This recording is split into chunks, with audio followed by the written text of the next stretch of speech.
The sky above the small riverine village of Otorugo was an ominous shade of grey, and the air crackled with tension. The river, usually calm and serene, raged violently as though angered by an unseen force. A duke, a 21-year-old woman, had ventured too far from the village in search of firewood, unaware of the storm brewing overhead. As the winds picked up, the canoe she had borrowed from her uncle rocked perilously. She paddled desperately, her heart pounding, but the river had other plans. With one violent wave, a duke was thrown into the icy water. Her screams were swallowed by the storm as she struggled to stay afloat. Just when she thought it was over, she felt a strong hand grab her arm. A man emerged from the water, his eyes glowing faintly like moonlight reflecting on the river. His grip was firm but gentle as he pulled her onto a nearby sandbank. Gasping for breath, a duke looked up at her savior. He was unlike anyone she had ever seen. His beauty was almost otherworldly, and his voice when he spoke had a melodic quality that seemed to calm the raging storm around them. "You're safe now," he said softly, his lips curling into a reassuring smile. A duke couldn't shake the image of the man who had saved her.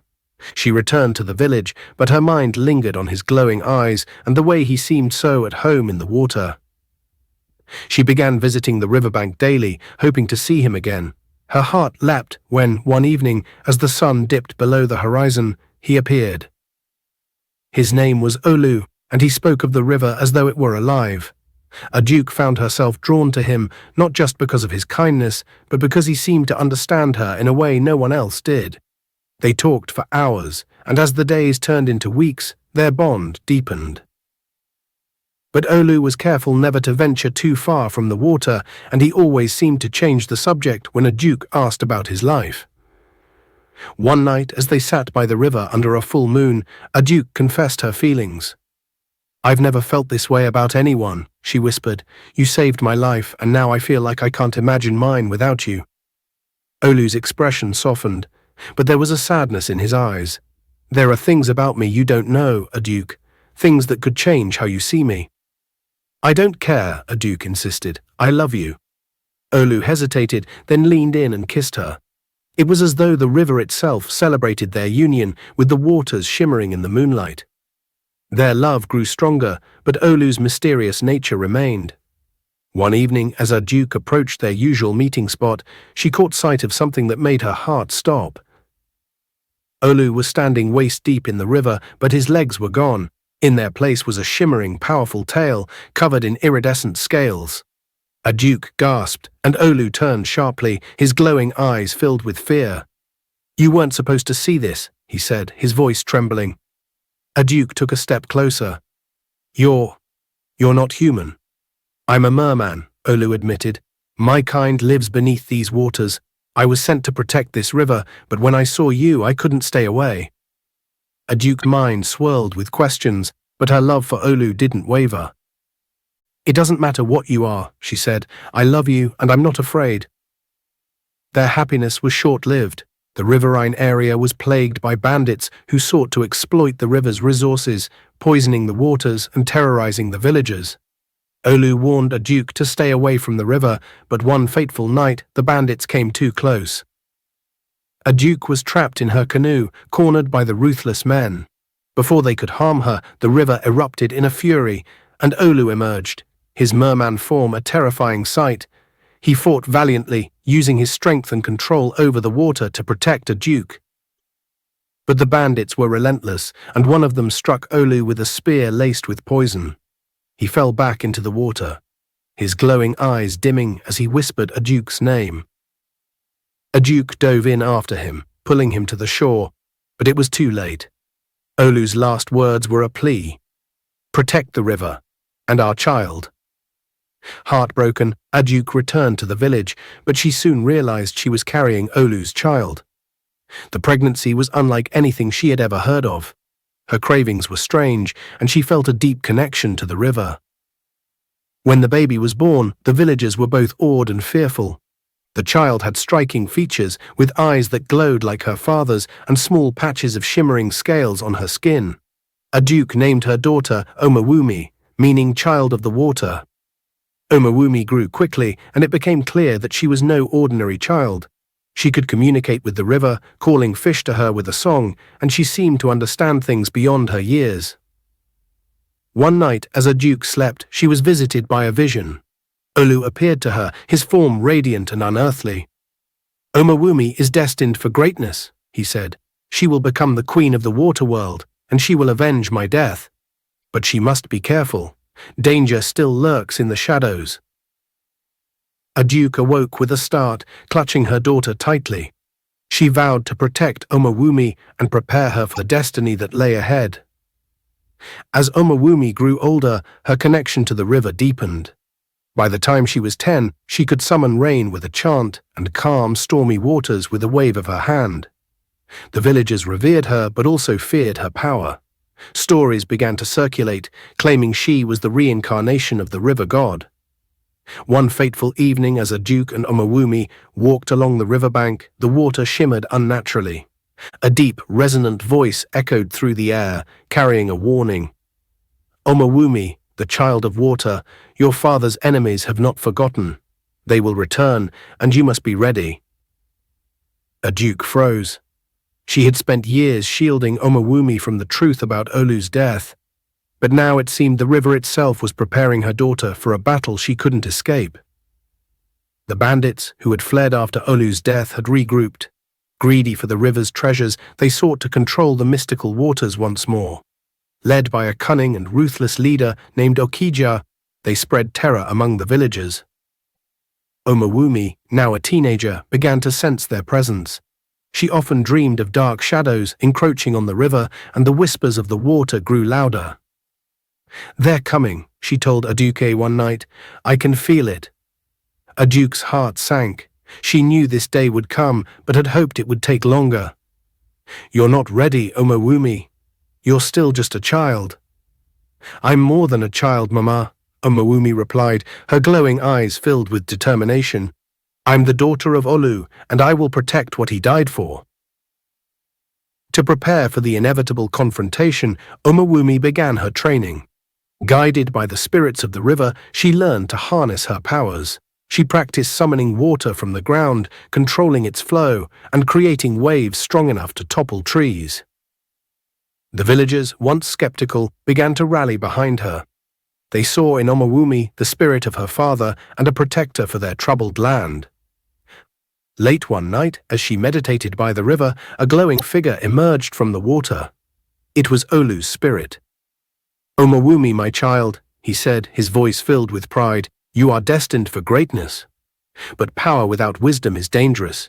Trust your instincts and remember, your strength comes not just from the water, but from your heart." The bandits struck at dawn, setting fire to the village and poisoning the river with chemicals. Omawumi stood at the edge of the water, her mother and the villagers behind her. As the bandits charged, she raised her hands, and the river responded. A towering wave rose, dousing the flames and scattering the attackers. But Okija, the leader, was prepared. He wielded a talisman that repelled her water attacks, forcing her to retreat. "You're strong, girl," Okija sneered, "but you're not invincible. Surrender, and I might spare your village." Omawumi clenched her fists. "You will never own this river." The battle raged on, with Omawumi using her powers to outmaneuver the bandits. But Okija's talisman gave him an edge, and she knew she couldn't defeat him alone. Desperate for a solution, Omawumi dove into the river, swimming deeper than ever before. The water around her shimmered with a strange light, and she found herself in an underwater kingdom, unlike anything she had imagined. Creatures of the water, mermaids, mermen, and other mystical beings greeted her. A regal figure stepped forward, adorned with a crown made of coral and pearls. "Welcome, Omawumi," the queen said. "We have been waiting for you. The water world is yours to rule, but first you must prove your worth." Omawumi bowed. "I seek your help to protect my people and avenge my father's death." The queen nodded. "To earn our aid, you must pass the trial of the waters. Only then will you unlock your full potential." Omawumi stood before a shimmering gateway in the underwater kingdom. The queen gestured toward it. "Inside you will face 3 trials: courage, wisdom, and sacrifice. Only by overcoming them will you unlock the full power of the water world. The villager's fate and her father's legacy rested on her shoulders. Omowumi took a deep breath and stepped through the gateway. Omowumi found herself in a dark, endless ocean. The water seemed alive, pulling her deeper into an abyss. Suddenly, a monstrous sea serpent emerged, its glowing eyes locked on her. "Prove your courage, child of the water," the serpent hissed. Omowumi stood firm, her heart pounding. She remembered her father's words. "Strength comes from your heart." With a steady voice, she replied, "I do not fear you. My purpose is greater than my fear." The serpent lunged, but Omowumi raised her hands, commanding the water around her to form a protective barrier. The serpent stopped, bowed its head, and disappeared. The scene shifted. Omowumi stood before a mirror, but the reflection wasn't her. It was her father, Olu. "Why did you die for the river?" she asked. The reflection spoke. "Would you sacrifice everything for those you love, even if it means they never understand your sacrifice?" Omowumi hesitated. She thought of her mother, the villagers, and the life she had always wanted. Then she nodded. "Yes, I would give everything for them." The mirror shattered, and a glowing orb of light hovered before her. "You have passed the trial of wisdom." In the final trial, Omowumi stood on a shore where the river met the sea. The queen of the water world appeared. "You must choose, return to the surface to fight the bandits, or stay here and become the queen of the water world. Your power will save many, but you will never see your mother or village again." Tears filled Omowumi's eyes. She thought of a duke, the villagers, and the legacy her father had left behind. "If staying means the river and its people will always be protected, then I choose to stay." The queen smiled. "You have proven your worth. But the water world does not take lightly to loss. You will have the power to protect both worlds." Omowumi returned to the surface, her powers now enhanced. The bandits had overrun the village, their weapons aimed at the helpless villagers. Omowumi raised her hands, and the river roared to life. Massive waves swept through, disarming the bandits and destroying their camp. Okija, clutching his talisman, stood his ground.